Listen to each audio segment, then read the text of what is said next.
A poem for Gus, who always said the wedding was a bad idea. Our father never hit us kids, at least not very hard, before the day my brother said with teenage disregard that he'd be dead before he'd see a wedding in our yard.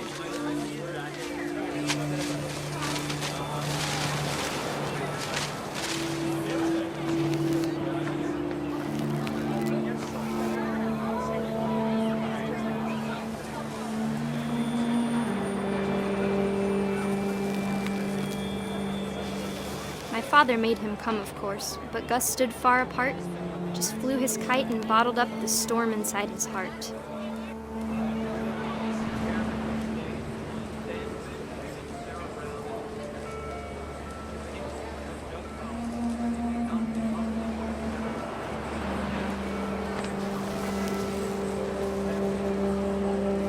I tried to talk him out of it, but though he'd never met her, "We don't need a stepmom," were the words that I now pronounce you husband and wife. You may kiss the bride.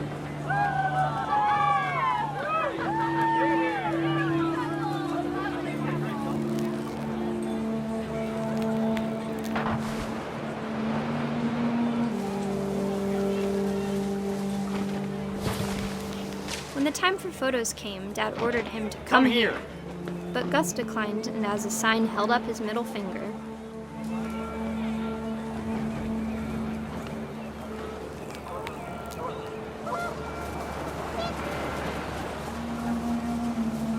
The wind picked up, and panicked geese appeared and quickly went. But all the humans did that day was go inside the tent.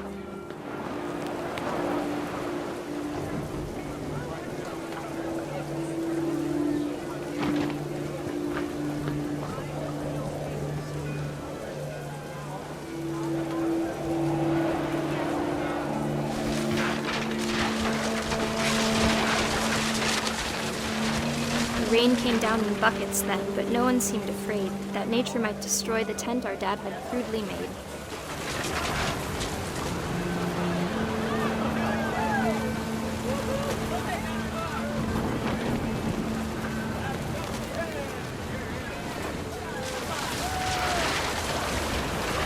The thunder sounded much too close and full of angry power, but all my father said to this was, "Make the music louder."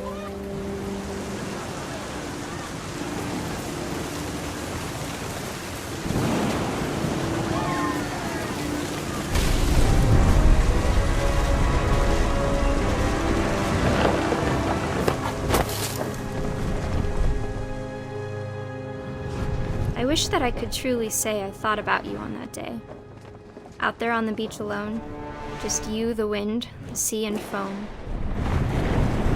But I didn't, until we found you.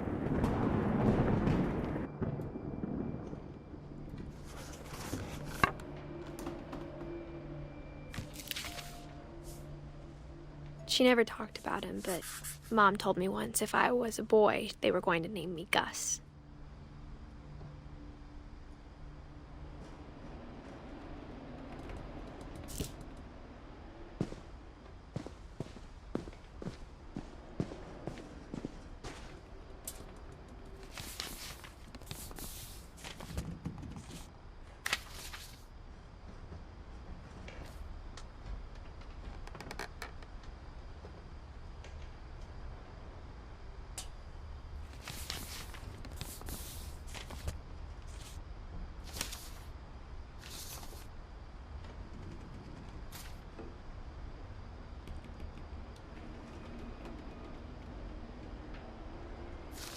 Dear Kay, do you remember the way Gregory used to laugh when he thought he was alone?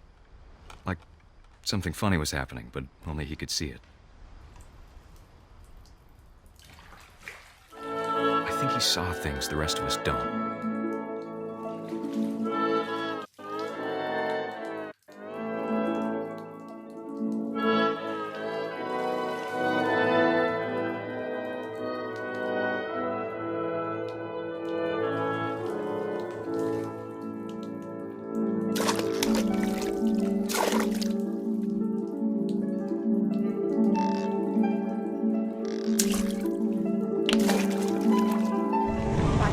Gregory, it's time to...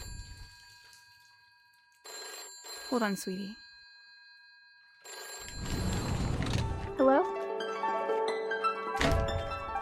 Sam, I told you I don't want to talk right now. I wonder what he saw. What his world was like.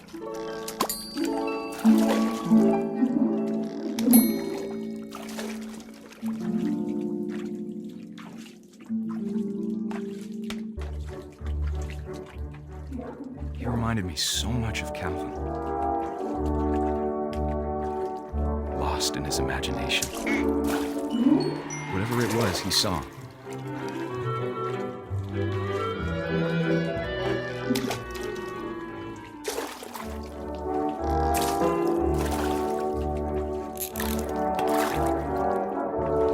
It sure made him happy.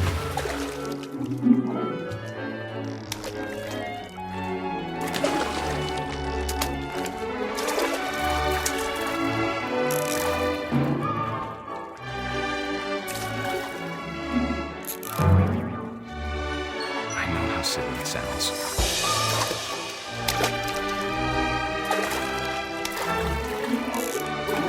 But I worried about a baby being too happy. But I could feel him slipping away.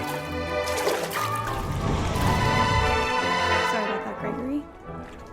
I know you did everything you could. Maybe if I hadn't called that night. Damn it. Hold on, I don't want Gregory to hear this.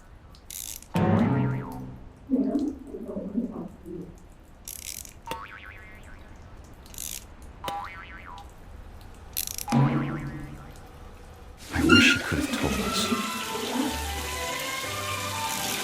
about the world he saw.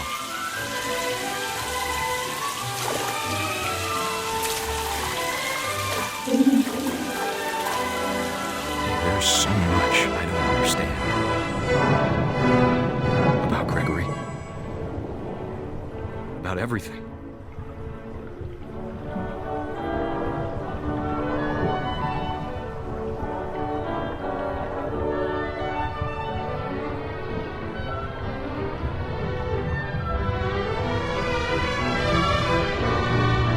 But I know what happened wasn't your fault.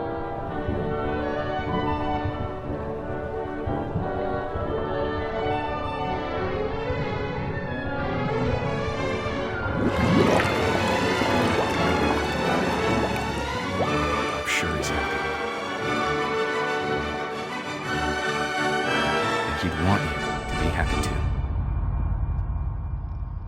Good luck, Kay. Love, Sam.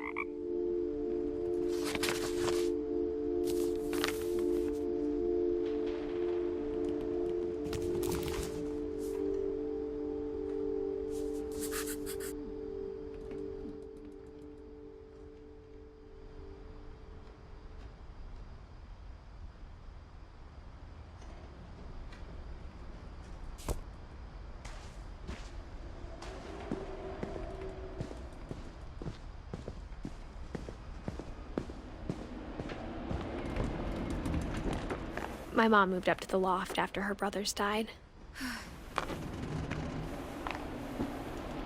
At the time, it was as far away as she could get.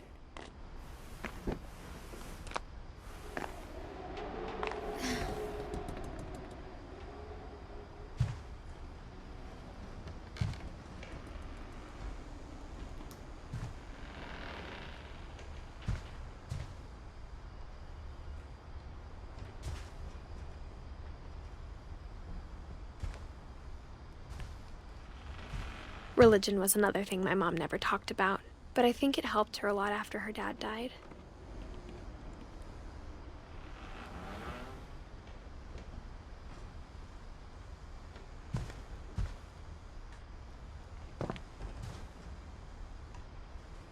She spent a summer building houses in Calcutta, where she met my dad, Sanjay.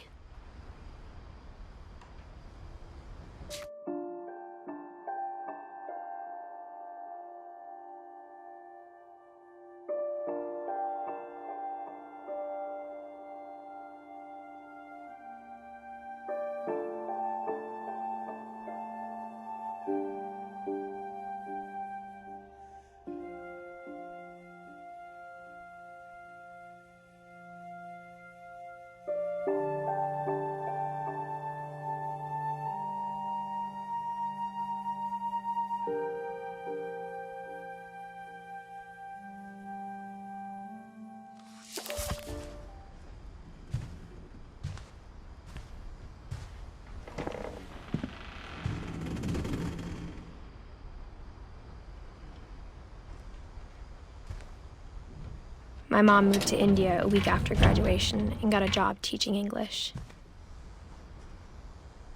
Louis was born a year later.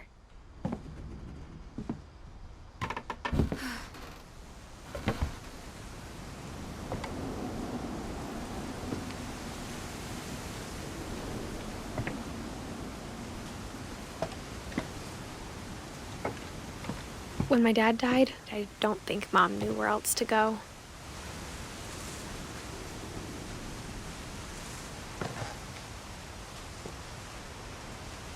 I'm sure Edie was happy to have her back.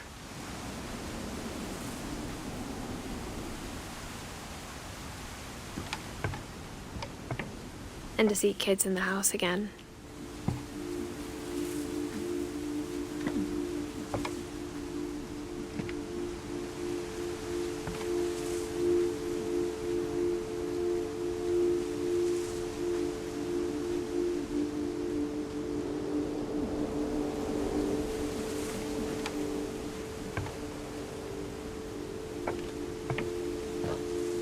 The house had to get a little bigger, but Edie was used to that.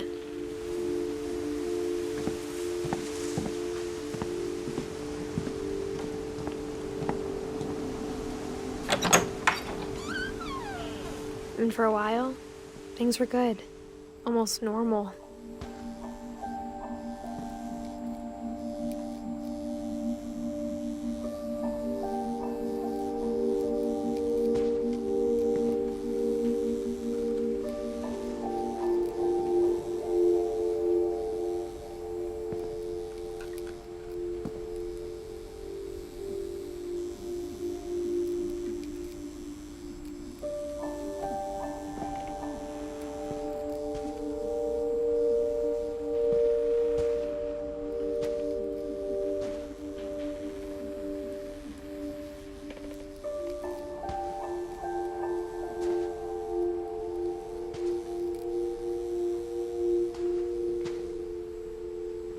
But it didn't last.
The beginning of the end was Milton's 10th birthday, when Edie gave him a castle.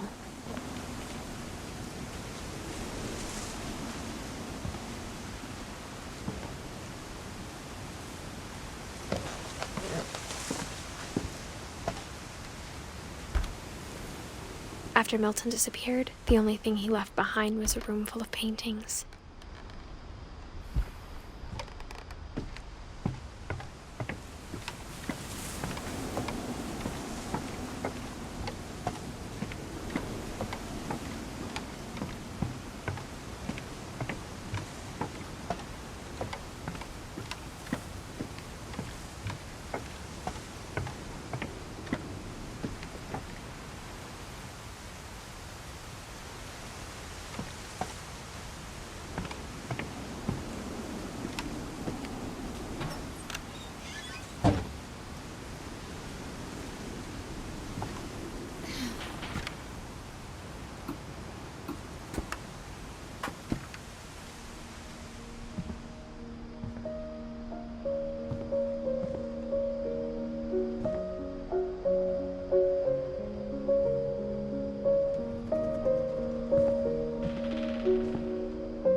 Milton Finch in The Magic Paintbrush.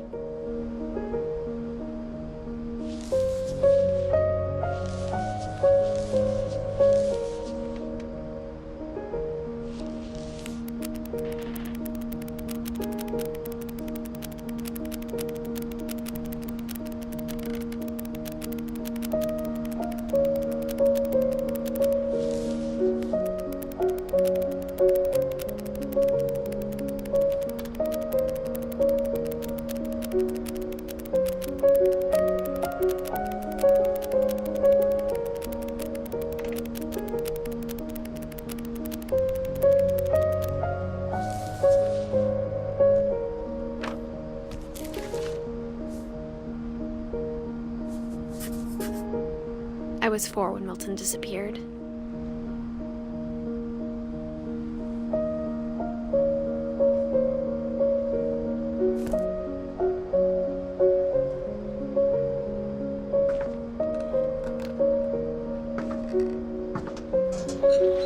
Mom spent months searching for my brother. Then she sealed the doors.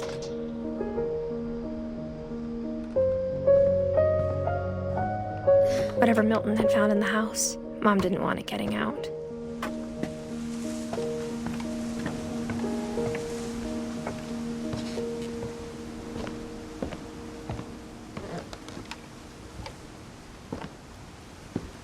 Mom definitely blamed Edie, but I think Louis blamed himself.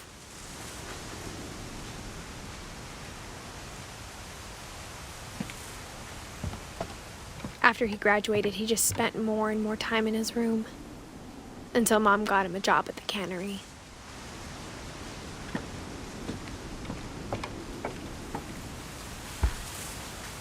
Everyone always told me to stay out of Louis's room, except Louis.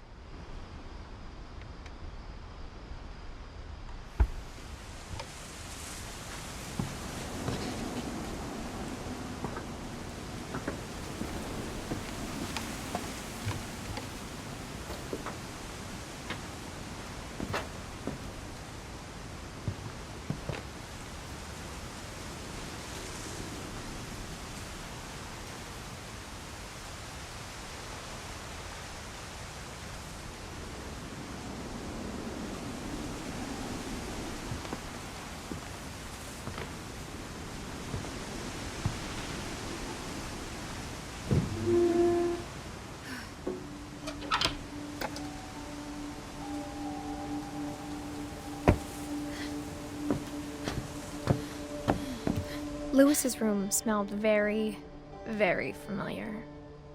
That part of him lived on.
Louis and I spent a lot of time playing games together, but he was surprisingly bad at them. He died a lot.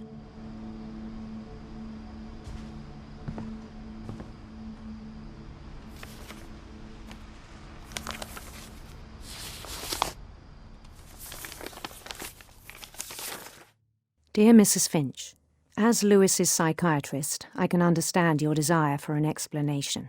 As I see it, the trouble began in January, shortly after we convinced your son to seek treatment for substance abuse. Newly sober, I believe Louis first noticed the monotony of his daily life.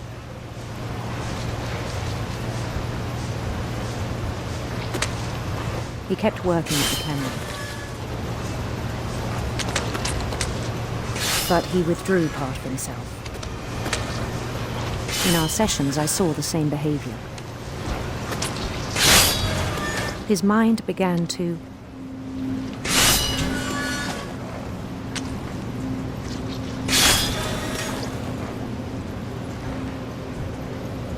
wander.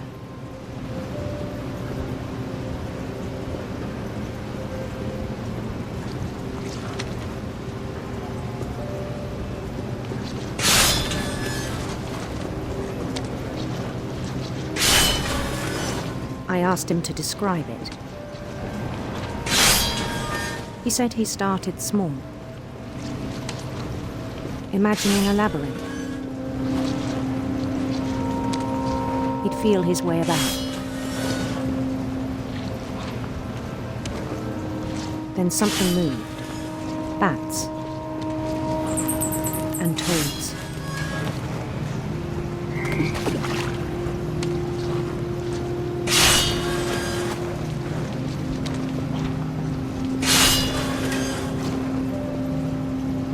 And things that have not names.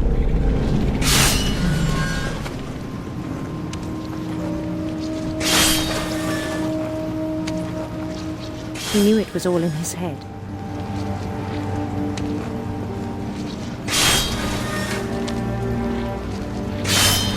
But he took it very seriously. I had hoped he'd find himself.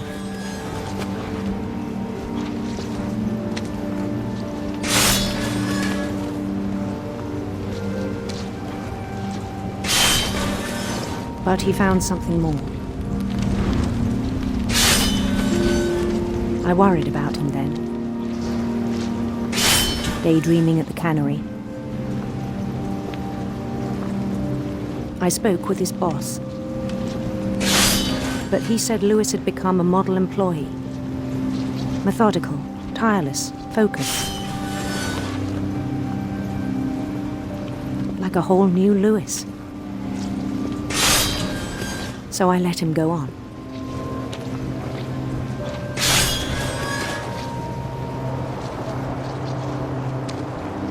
I even encouraged him. It seemed very promising at first. He told me he'd made a new friend.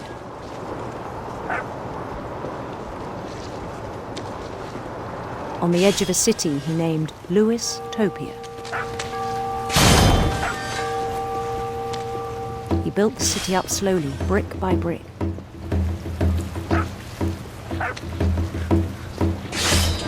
Then he made musicians.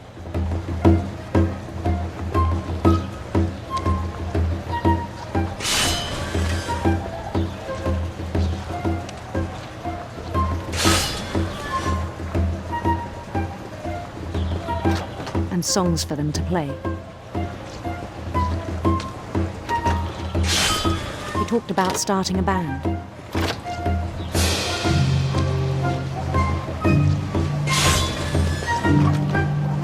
And he was always humming something. Every day his imagination grew stronger.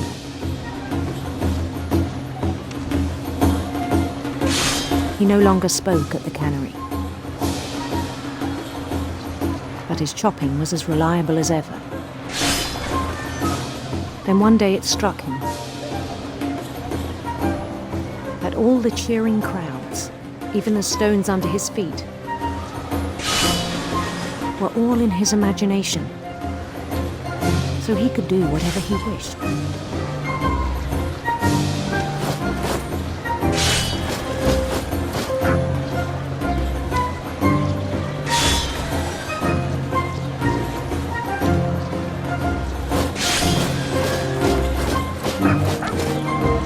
He held an election for mayor. And he won. They begged him to stay, but his mind was already wandering.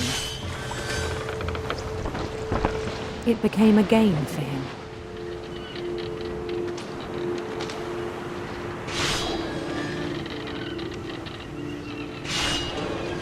conquer a city, then immediately push on. New Louisville.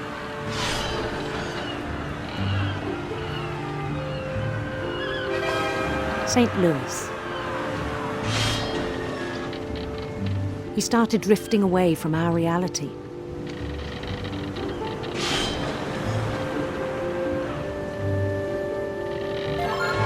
Minneapolis. Until one day he forgot to go home from the cannery. Even as his mother pleaded with him, part of Louis kept sailing on.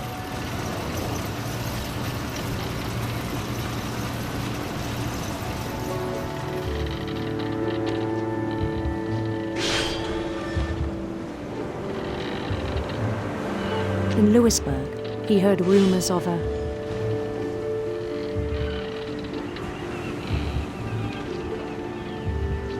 beautiful prince.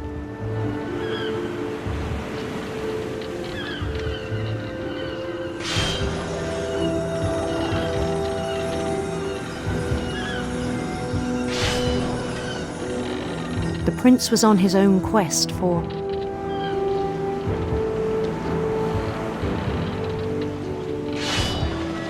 radiant rainbows.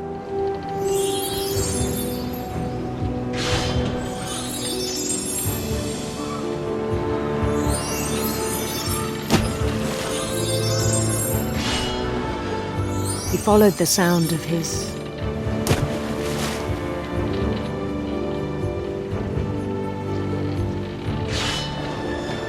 electric sitar.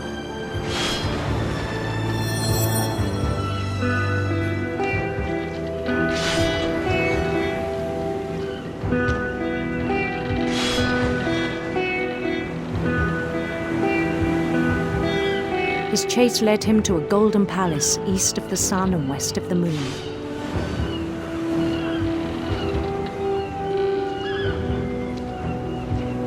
Even then, his logic remained sound.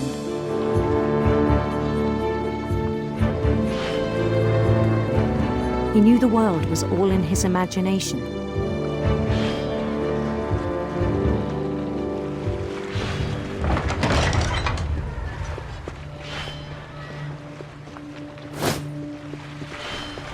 But he was so proud of having created it.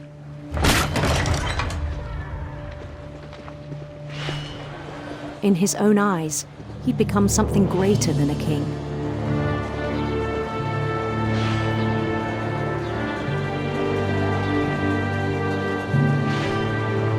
For someone who'd never known success in the real world, I think it was overwhelming. And then it struck him that the real Louis was not the one chopping salmon, but the one climbing the steps of a golden palace.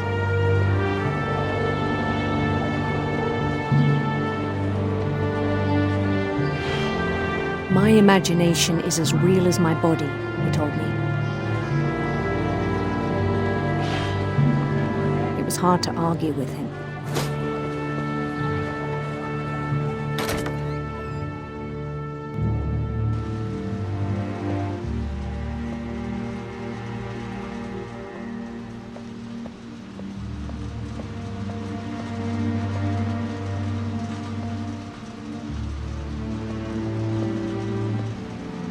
Began to forget the world we know.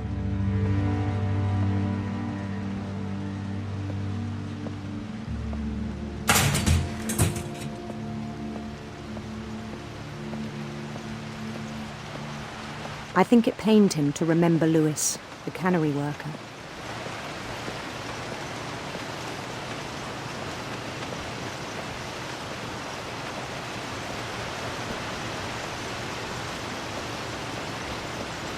He began to despise the man with a royal contempt.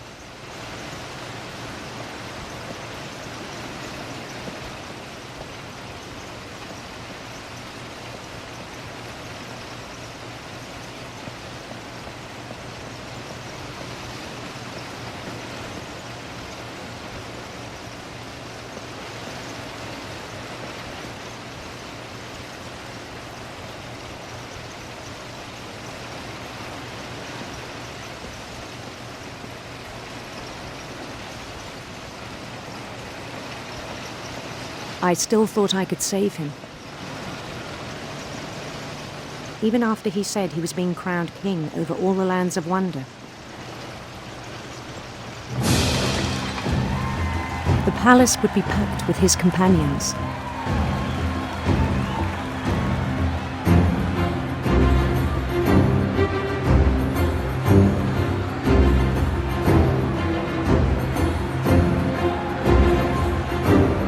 Including the wise Calico who'd insisted on advising them.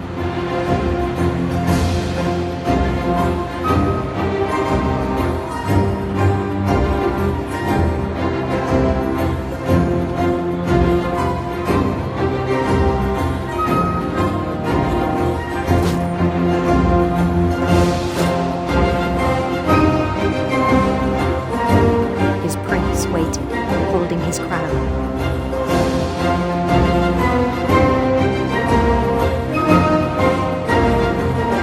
There was only one thing left to do.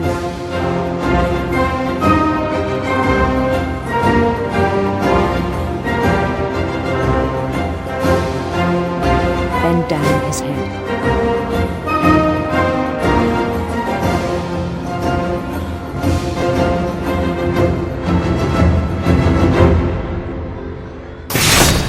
And the rest I think you know. Mrs. Finch, your son was a kind man who will be missed by all of us who knew him.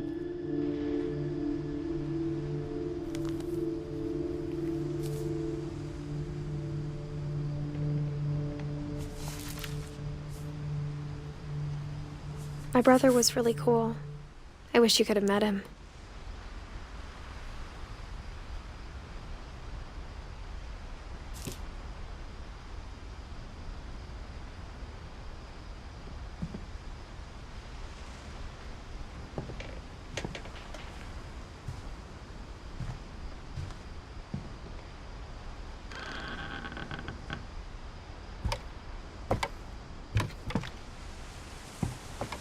On the way back from Lewis's funeral, my mom told me to start packing. She waited until the day before we left to tell Edie. I'm not sure if she wanted to make it easier or harder.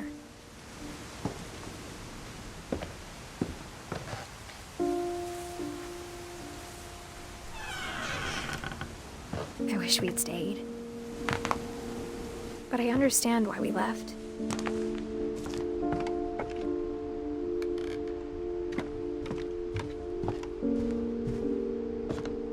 My mom ended up leaving everything behind.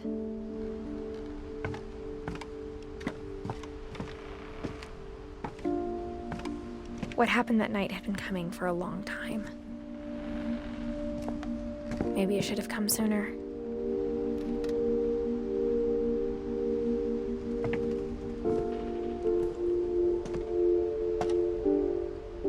But it had to end one way or another. All that's left now is to tell you about that last night.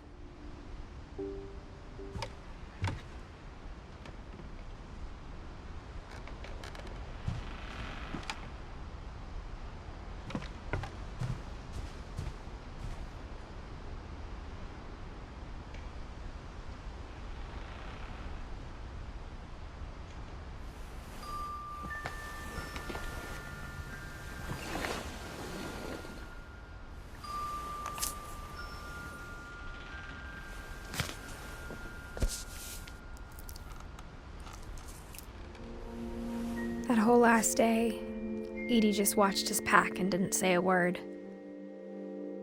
Until supper, when she raised her glass and said, "To our final night together, and all our final nights apart." Grandma, you know what I said about alcohol. Some of your medications are very Edith, specific. I left a present for you in the hallway. Why don't you go open it? The grown-ups have to argue now. I'm sorry, you're right. We're all leaving tomorrow. Let's just enjoy our last... I'm not leaving. Edith, you're excused.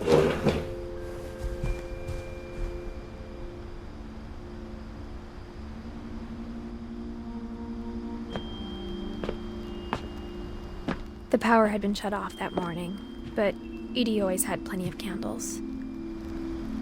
When my mom sealed the library, I don't think she knew about the other entrance. Or that Edie had a key to it.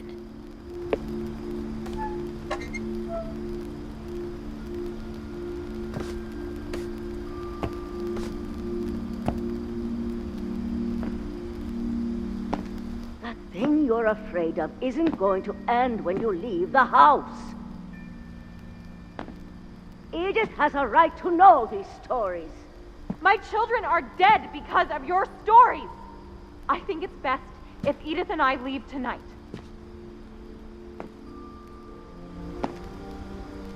We'll have the nursing home send a van for you in the morning, okay?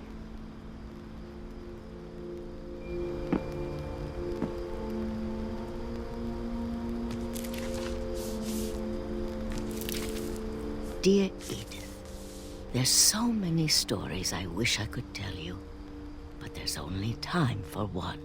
This is about what happened on the night you were born. That night, the tide went way, way out. It was the first and last time I ever saw the old house aground. There'd been an earthquake out in the middle of the ocean.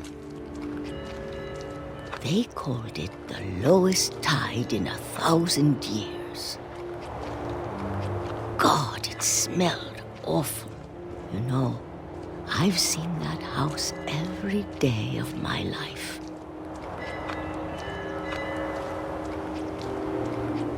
But I never thought I'd go back to it. When the fog rolled in, I lost my way.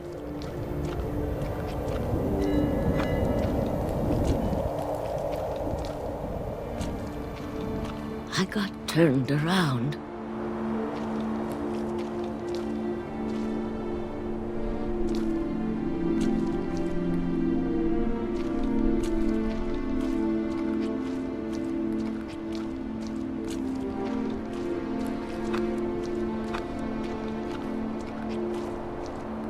For a while, I wandered.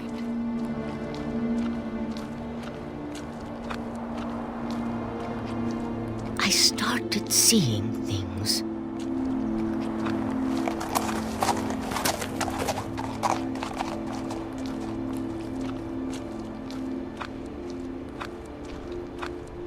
Things I'd forgotten had ever existed.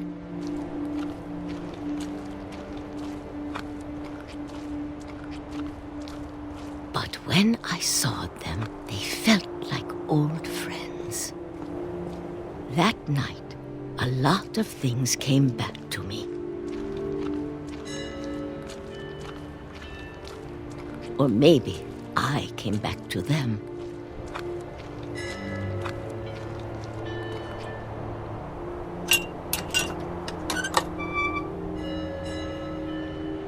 Things I can't explain. But that I need you to try and... Edith, what are you doing in here? It's mine. Edith! Mom, you're gonna rip it! Let go! I kicked and screamed, but Mom dragged me to the car. I never saw Great-Grandma Edie again. The next morning, the van came to pick her up, but she was already gone. After that, we moved around a lot.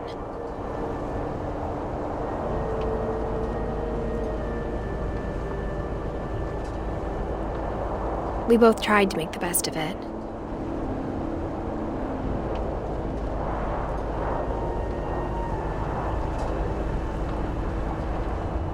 A few years went by.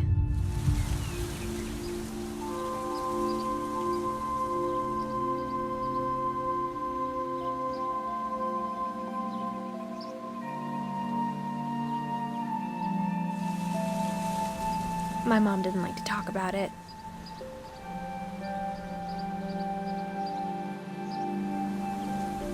But she started getting sick a lot. The rest happened pretty quickly.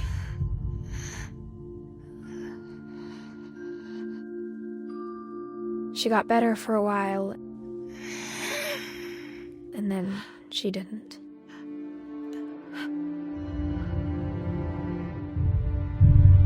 And then I was alone.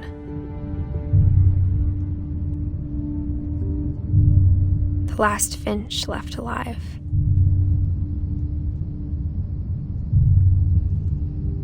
Until I found out about you.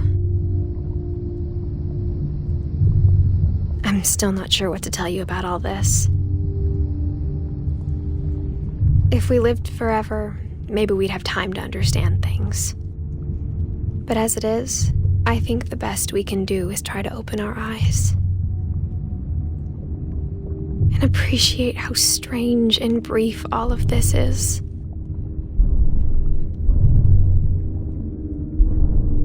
This journal was supposed to be for you. But now I hope you'll never see it. I just want to meet you and tell you all these stories myself. But I guess if you're reading this now, things didn't work out that way.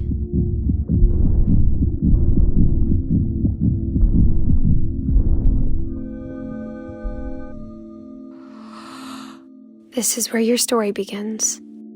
I'm sorry I won't be there to see it. It's a lot to ask, but I don't want you to be sad that I'm gone. I want you to be amazed that any of us ever had a chance to be here at all. Good luck.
Her room was like a museum. For 500 years, the Finches have been famous throughout Norway for their fortune and misfortune.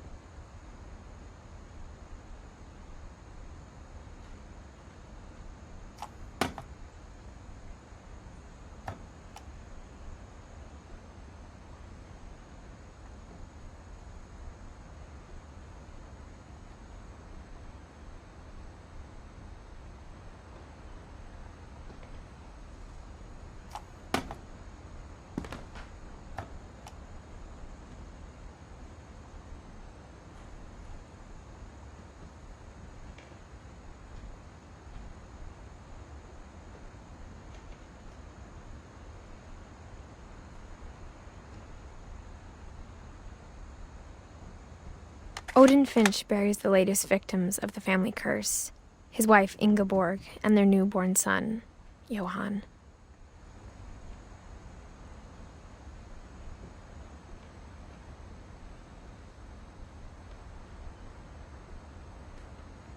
On January 7th, 1937, he set sail with his family and his house, hoping to leave the curse behind.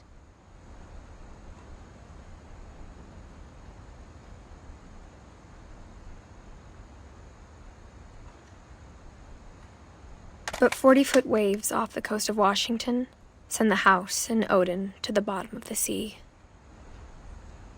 Odin's daughter Edie, with husband Sven and baby Molly, step ashore on their new home, Orcas Island.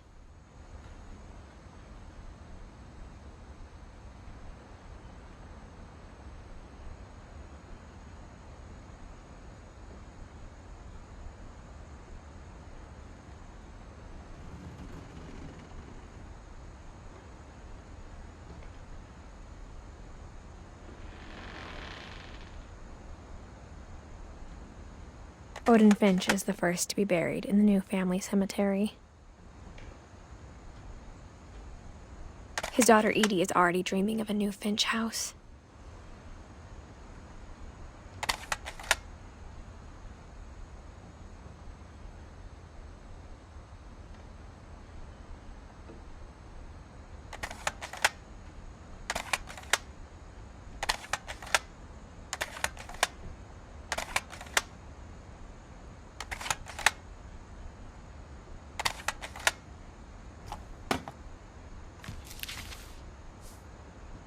Whatever's wrong with this family, it goes back a long ways.